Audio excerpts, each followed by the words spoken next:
갈라디아서 6장 10절 말씀을 가지고 한번 인사를 나누기를 원하는데요. 좀 다짐하면서 이렇게 인사 나눕니다. 기회 있는 대로 선한 일에 힘씁시다. 이렇게 가지고.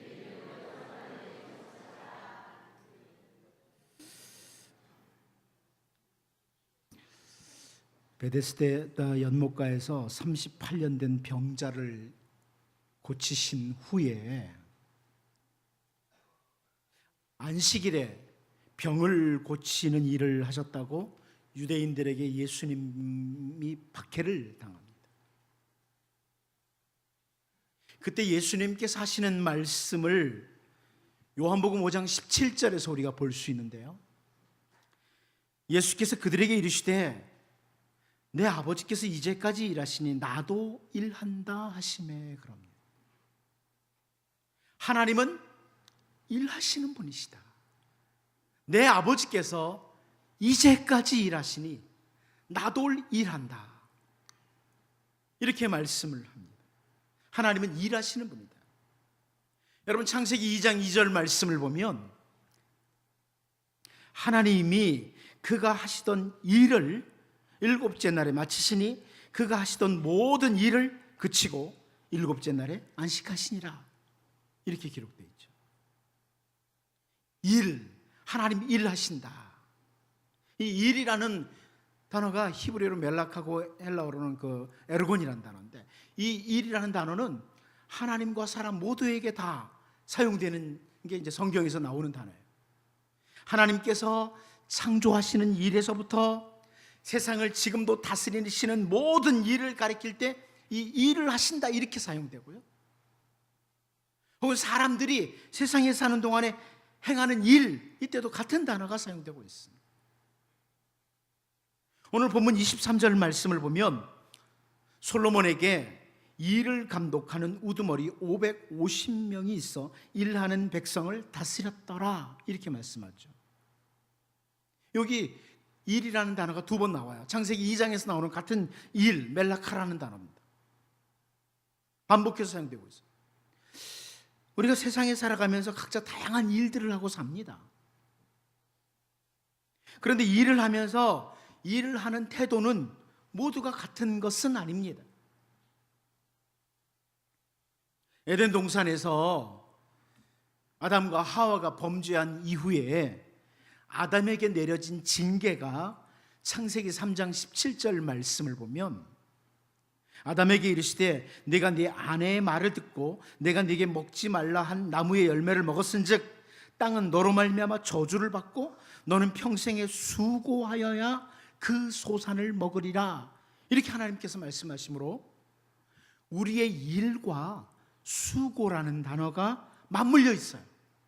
우리의 일, 수고, 이게 맞물려 있습니다. 이 수고라는 단어는 그 괴로움, 고통 이런 의미가 동반된, 수고라고도 번역이 가능하지만 괴로움이라고도 번역이 가능한 단어예요. 그러니까 우리의 모든 일들이 막 수고로, 괴로움으로 이렇게 다가올 수 있다, 이것을 보여주는 거죠. 이 일과 수고라는 단어가 이 창세기 3장 17절에서 맞물려 있는 거죠. 이어서 계속해서 창세기 3장 18절 19절에 하나님은 이렇게 말씀하세요. 땅이 내게 가시덤불과 엉겅퀴를 낼 것이라. 내가 먹을 것은 밭의 채소인즉 내가 흙으로 돌아갈 때까지 얼굴에 땀을 흘려야 먹을 것을 먹으리니 네가 그것에서 취함을 입었음이라. 너는 흙이니 흙으로 돌아갈 것이니라 하시니라. 여기 보면 우리의 일과 땀이 맞물려 있어요. 세상에 사는 동안에 사람이 하는 일과 땀, 수고, 이게 맞물려 있다는 말. 괴로움, 고통, 이게 맞물려 있어요. 그래서 종종 사람들 중에 오늘 우리에게 주어진 모든 일들은 다 범죄의 결과로 찾아온 거다, 이렇게 말을 하는 사람이 있어요. 그때 범죄하지 않았으면 우리가 일을 하지 않고 살 텐데, 이렇게 말을 하기도 합니다. 그러나 여러분, 인간이 범죄하기 이전에 이미 아담에게 일이 있었습니다. 일이 있었습니다. 하나님께서 하나님의 형상대로 사람을 창조하시고 하나님이 주신 문화 명령이 있잖아요. 창세기 1장 28절에 여러분 잘 아시는 이 문화명령이라고 하는 이 창세기 1장 28절에서 하나님이 그럽니다. 하나님이 그들에게 복을 주시며 하나님이 그들에게 이르시되 생육하고 번성하여 땅에 충만하라. 땅을 정복하라. 바다의 물고기와 하늘의 새와 땅에 움직이는 모든 생물을 다스리라 하시니라. 자, 여기 하나님께서 사람을 만드시고 땅을 정복하라, 모든 생물을 다스려라, 이렇게 말씀하시는데요, 이 정복한다, 다스린다는 이 말씀이 파괴하라는 말씀은 절대 아닙니다. 가끔 사람들이 정복한다, 이런 다스린다 하는 것을 마치 내가 이걸 마음대로 막 파괴해도 되고 내가 하고 싶은 대로 해도 된다, 이렇게 오해하는 사람이 있는데요, 하나님이 만드신 아름다운 땅을 파괴하면서 정복했다, 다스렸다, 이렇게 할 수가 없습니다. 이것은 하나님께서 창조하신 그 목적을 따라서 잘 움직이도록 통제하는 것을 가리킵니다. 다스린다, 잘 통제하는 거예요. 보통 일이 아닙니다, 여러분. 이 세상을 잘 통제해 나가는 게 보통 일이 아니에요. 결국 이 말씀을 보면 인간이 범죄하기 이전에도 일은 있었다는 거예요. 그리고 우리 주 예수 그리스도의 십자가 보혈로 말미암아 새로운 피조물이 된 오늘 우리들에게 여전히 일이 있습니다. 참 하나님이 주신 아름다운 일들이 있는데, 해야 될 일들이 있는데, 이것은 기쁨으로 감사하면서 수행할 수 있는 일이었죠. 그러나 인간이 범죄하면서 땀과 수고, 괴로움, 고통, 그러나 예수 그리스도로 말미암아 우리가 비록 수고하고 땀을 흘리고 고통스럽긴 하지만 이것을 아름답게 회복해야 될 일을 하나님의 백성답게 회복해야 될 이유가 있습니다.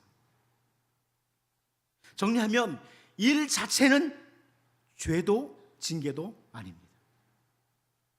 하나님의 백성들은 그 수행하는 일들조차도 하나님의 백성답게 올바로 수행해 가도록 추구를 해야 돼요. 일조차도 하나님의 백성답게 추구할 수 있도록. 오늘 본문을 통해서 솔로몬이 행한 일들을 좀 보려고 합니다. 솔로몬이 행한 일들을 한 3가지로 나눠서 보려고 합니다.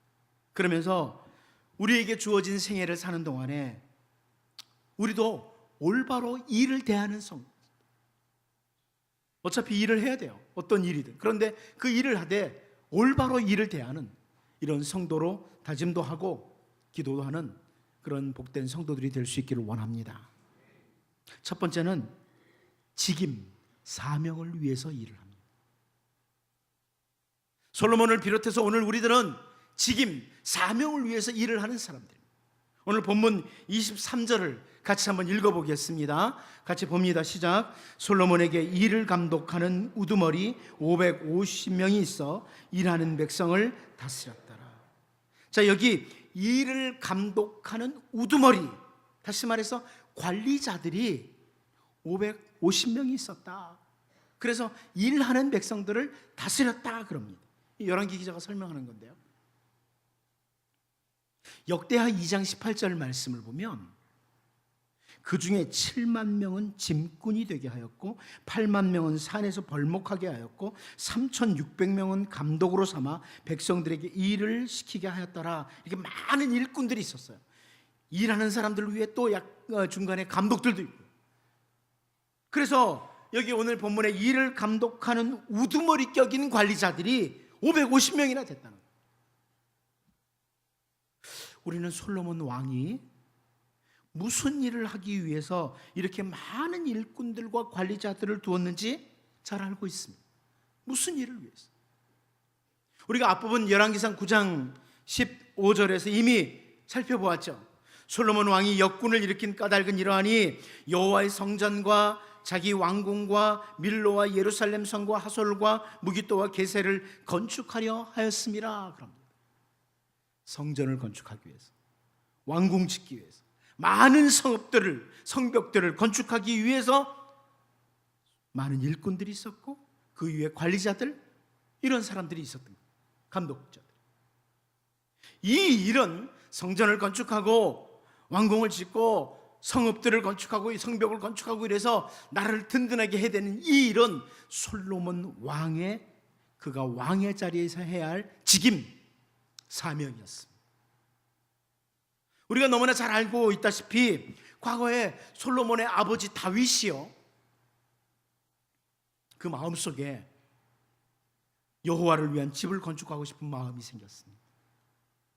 나는 이 백향목 궁에 거하는 이런 존재가 되었는데, 지금까지 나를 인도해 주셨고 보호해 주셨고 돌봐 주셨던 하나님, 그 하나님의 궤는 지금 휘장 가운데 있도다. 하나님, 내가 하나님이 이 궤를 위해서, 여호와의 이름을 위해서 집을 짓고 싶습니다. 이런 마음이 있었어요. 그런데 하나님께서 선지자 나단을 통해서 주신 말씀이 있죠. 사무엘하 7장 12절 13절에서요. 하나님이 거절하시면서 내 수완이 차서 내 조상들과 함께 누울 때에 내가 내 몸에서 날 내 씨를 내 뒤에 세워, 솔로몬이죠, 그의 나라를 견고하게 하리라. 그는, 솔로몬은 내 이름을 위하여 집을 건축할 것이요 나는 그의 나라 왕위를 영원히 견고하게 하리라. 하나님이 그렇게 말씀하시는 거예요. 하나님의 이름을 위해서 집을 건축하는 직무, 직임이 솔로몬에게 주어진 거예요. 단순히 솔로몬이 왕으로서 군림하는 것이 끝이 아니에요. 그는 왕의 자리에서 다윗에게 말씀하셨던 하나님의 이름을 위해서 집을 지어야 될 직임, 사명이 주어진 거죠. 이것은 다윗에게 주어진 것도 아니고 솔로몬의 후손들 누구에게 주어진 것도 아니에요. 솔로몬에게 주어진 직임, 사명이었던 겁니다. 그리고 나라를 견고하게 하기 위해서 왕궁도 세우고 성읍들도 건축해야 될 직임무가 있는 거죠. 다윗은 계속 전쟁을 하고 이러면서 나라를 이렇게 땅을 넓혀가고 정복을 했어요. 그런데 솔로몬은 이제 그 위에 왕궁도 짓고 성읍들도 짓고 그래서 나라를 견고하게 만들어가야 될 그의 직무가 있었던 거예요. 24절에서 솔로몬이 밀로를 건축하였다 이렇게 말씀하고 있는데요, 이 밀로라는 것을 건축한 것은, 이 밀로는 예루살렘 성읍의 그 북쪽이죠. 가장 취약한 부분인 북쪽을 방어하기 위해서 세워놓은 성체예요. 결국 나라를 견고하게 하기 위해서 그 왕의 자리에서 해야 될 직임이었던 거예요. 솔로몬이 나라를 견고하기 위해서 이제 왕궁도 그리고 성읍들도, 특별히 밀로도 건축한 겁니다. 오늘 본문에서 많은 일꾼들을 위해서 550명의 우두머리, 곧 관리자들이 세워진 것은 결국 솔로몬에게 주어진 그 직임들, 직무들, 그가 해야 할 사명들, 이것을 위해서 필요한 것이었어요. 하나님의 백성은요, 세상에 사는 동안에 하나님께서 나를 통해서 꼭 이루시기를 원하시는 직무, 즉 직임, 사명이 무엇인지를 잘 확인하고 살아야 됩니다. 우리의 가정에서나 교회에서나 내 사회에서 내게 주어진 직임, 사명, 이것이 무엇인지 확인하고 일을 해야 돼요. 수고해야 돼요. 최선을 다해야 돼요. 우리가 잘 아는 것처럼 개혁주의 교회는 직업을 콜링이라고 말하기도 합니다. 하나님께서 솔로몬을 세상에 보내시고 왕의 자리를 허락하시면서 이루시기를 원하셨던 그 일이 있었던 것처럼, 여러분, 우리를 이 땅에 보내시고 오늘 우리에게 삶의 자리, 사역의 자리를 주셨어요. 가정에서, 교회에서, 사회에서 그 자리를 주신 것은 하나님께서 우리가 하나님의 백성으로서 이루어야 할 일들이 있다, 사명이 있다. 여러분, 이걸 잘 분별하고 최선을 다하시길 바랍니다. 바울 사도는 자기에게 주어진 그 직임, 사명에 대해서 우리가 잘 아는 유명한 고백을 하죠. 사도행전 20장 24절입니다.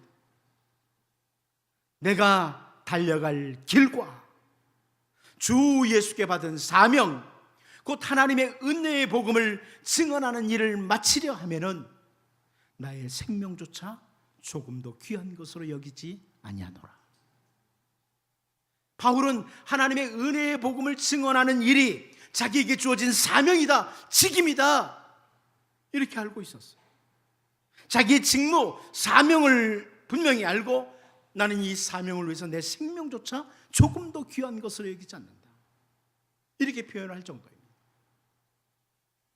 여러분, 우리 우연히 이 땅에 사는 것 아닙니다. 그리고 한 번밖에 못 삽니다. 하나님께서 이 땅에 우리 파송하신 이유 있습니다. 이 가운데 어떤 사람도 하나님이 이유 없이 이 땅에 보내신 사람은 한 사람도 없습니다. 오늘 내게 주어진 삶의 자리, 사역의 자리, 가정에서, 교회에서, 그리고 사회에서 그 자리를 주신 것, 내게 주신 직무 있다, 직임이 있다, 사명이 있다, 올바로 인식하고 최선을 다하는 주의 백성들로 살 수 있기를 바랍니다. 두 번째는 솔로몬은 가족을 위해서 일을 합니다. 자기의 직임, 사명이 있지만 또 하나는 가족을 위한 일을 합니다. 오늘 본문 24절 같이 한번 보겠습니다. 24절 같이 봅니다. 시작. 바로의 딸이 다윗성에서부터 올라와 솔로몬이 그를 위하여 건축한 궁에 이를 때 솔로몬이 밀로를 건축하였더라. 솔로몬이 아내로 맞이한 바로의 딸을 위해서 궁을 건축한 것을 본문에서 다시 확인시켜 주는 거죠.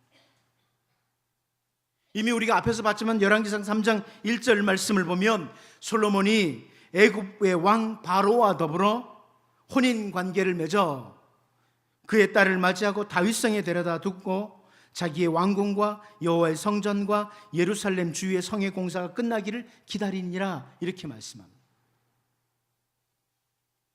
바로의 딸과 혼인 관계를 맺고 바로의 딸을 맞이한 거야, 아내로.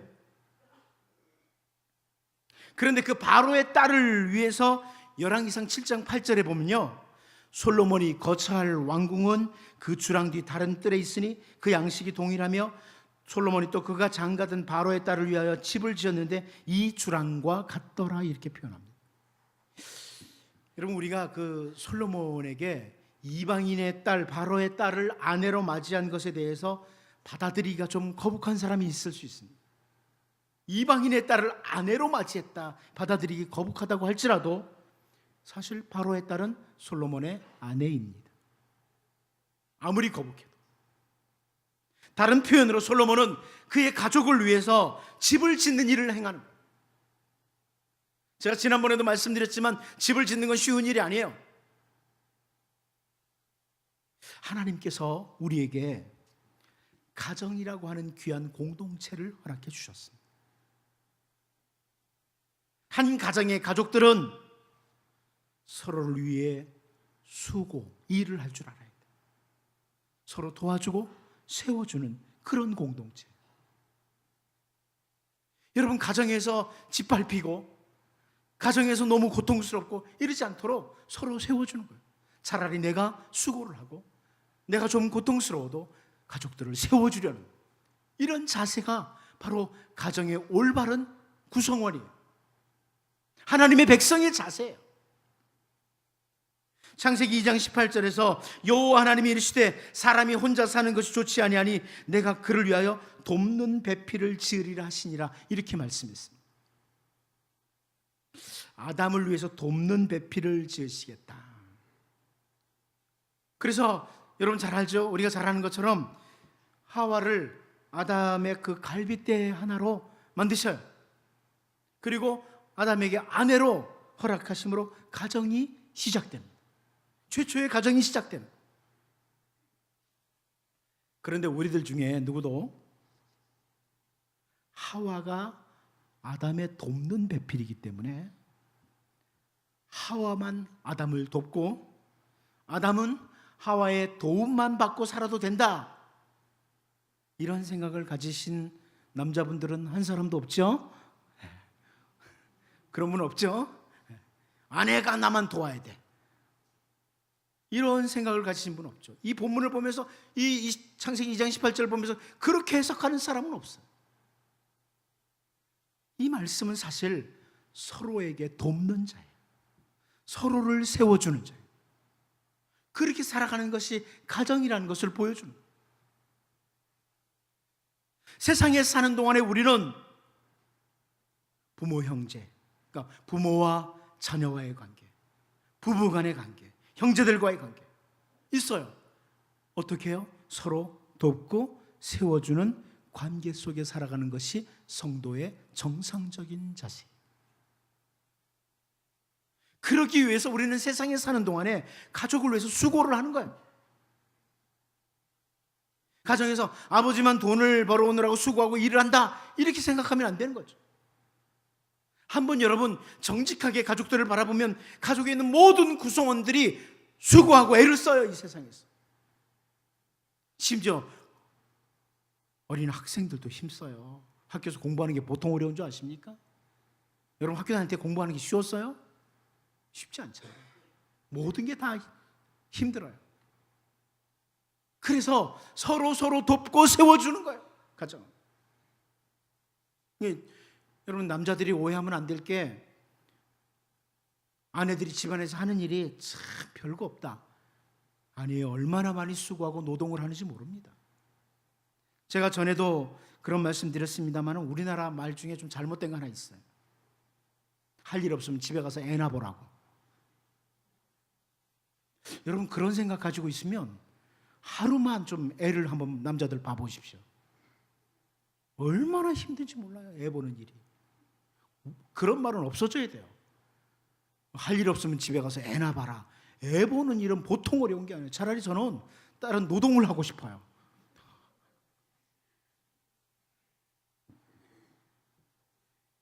여러분 성경에서 요셉이 했던 말을 같이 기억해야 됩니다. 창세기 45장 7절 8절인데요. 한번 눈으로 따라와 보십시오. 요셉이 하는 말입니다. 하나님이 큰 구원으로 당신들의 생명을 보존하고 당신들의 후손을 세상에 두시려고 나를 당신들보다 먼저 보내셨나니 그런즉 나를 이리로 보낸 이는 당신들이 아니요 하나님이시라. 하나님이 나를 바로에게 아버지로 삼으시고 그 온 집의 주로 삼으시며 애굽 온 땅의 통치자로 삼으셨나이다. 물론 요셉을 통해서 야곱의 가족들뿐만 아니라 애굽의 백성들과 그 주위에 있는 사람들까지 생명을 보존하도록 하는 결과를 가져왔습니다. 그런데 요셉이 이렇게 설명하는 거예요. 하나님께서 선택하신 아브라함의 후손, 곧 이 야곱의 가족들을 세상에 두시려고, 그 기근의 때에 세상에 살려두시려고 요셉으로 하여금 그 어린 나이에 노예로 애굽 땅, 먼 이국 땅에 팔려와서 그 많은 고생, 그 많은 수고를 하도록 하셨다는 거예요. 요셉의 그 수고는 자기 가족들 세상에 두시려고 하신 하나님의 계획이었다는 거예요. 사도 바울을 통해서 에베소서 5장 25절에서요, 남편들아 아내 사랑하기를 그리스도께서 교회를 사랑하시고 그 교회를 위하여 자신을 주심같이 하라, 이렇게 권면하고 있습니다.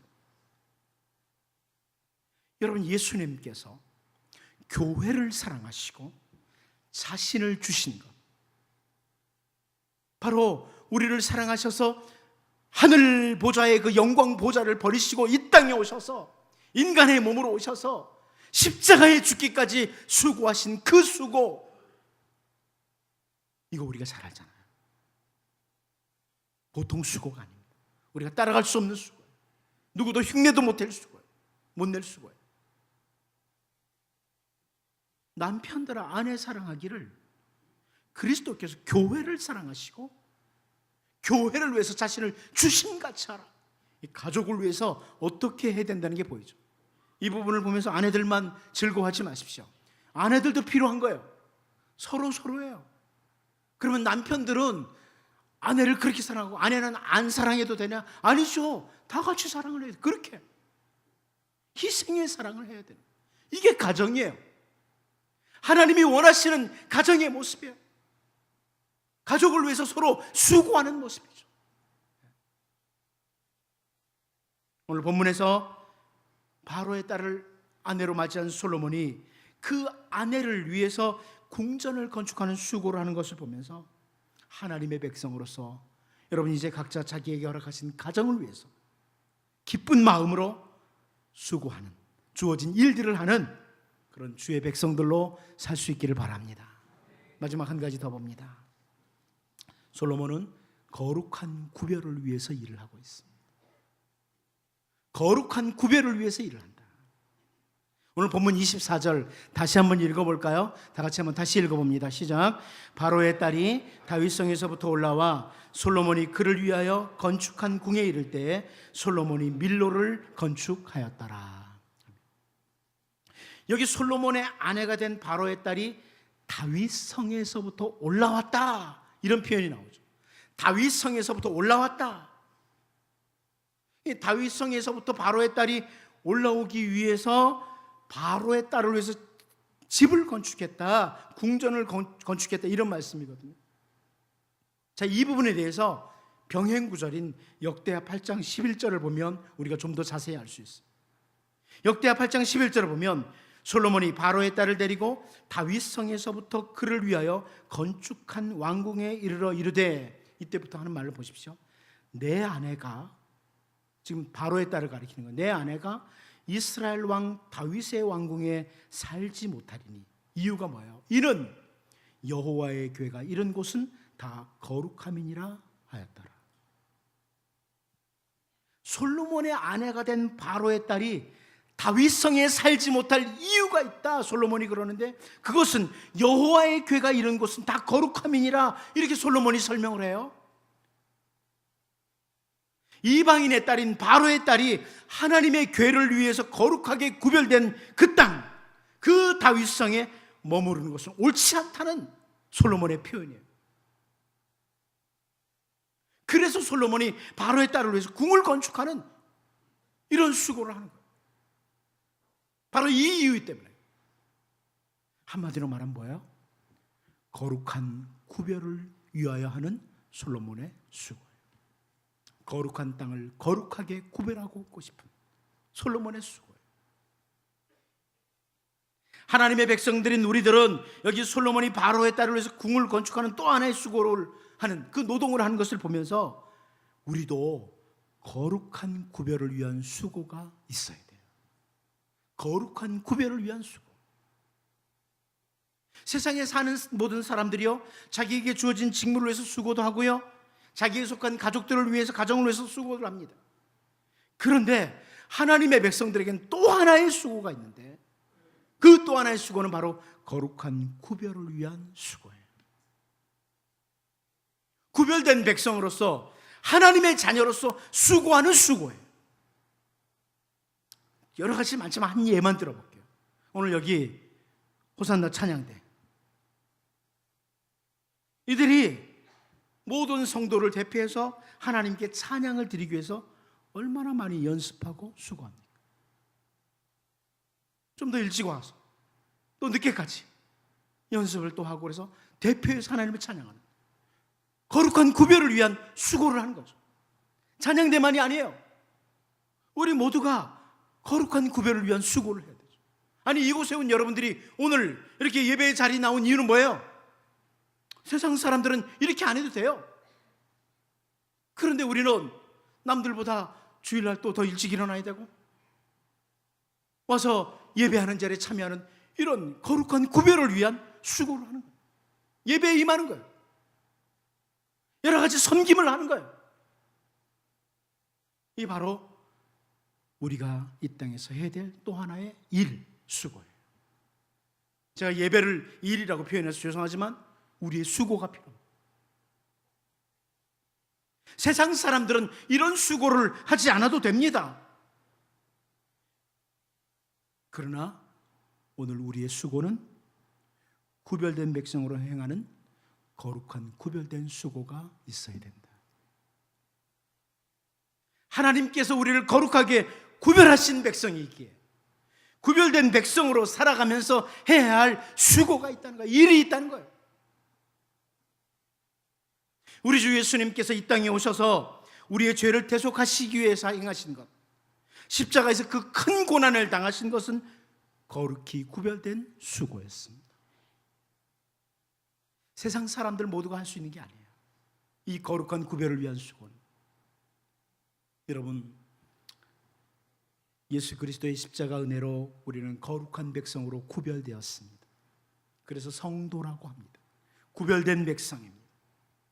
솔로몬이 다윗성을 거룩하게 구별하기 위해서 바로의 딸이 머물 궁을 건축하고 옮기도록 하는 그 노동, 그 수고를 하는 걸 보면서 세상에 사는 동안에 하나님의 백성으로서 거룩을 위한, 구별을 위한 수고, 일을 하되 기쁨으로 행하며 살아가는 그런 주의 백성들로 살 수 있기를 바랍니다. 기도합니다. 하나님 아버지, 우리를 이 땅에 파송하시면서 우리에게 삶의 자리, 사역의 자리를 주셨고 우리에게 행해야 될 직임, 직무, 사명을 주셨습니다. 올바로 인식하고 최선을 다하며 살게 하시고 바로의 딸을 위해서 궁전을 건축하는 수고를 보면서 우리에게 주어진 그 가정에서, 가정을 위해서, 가족들을 위해서 기쁜 마음으로 수고하는 주의 백성들로 살게 하여 주옵소서. 거룩하게 구별된 백성으로 솔로몬이 다윗성을 거룩히 구별하기 위해서 수고한 것처럼 세상에 사는 동안 하나님의 백성으로서의 구별된 수고, 기쁨으로 행하며 살아가는 주의 백성들이 되게 하여 주옵소서. 예수님의 이름으로 기도하옵나이다. 아멘.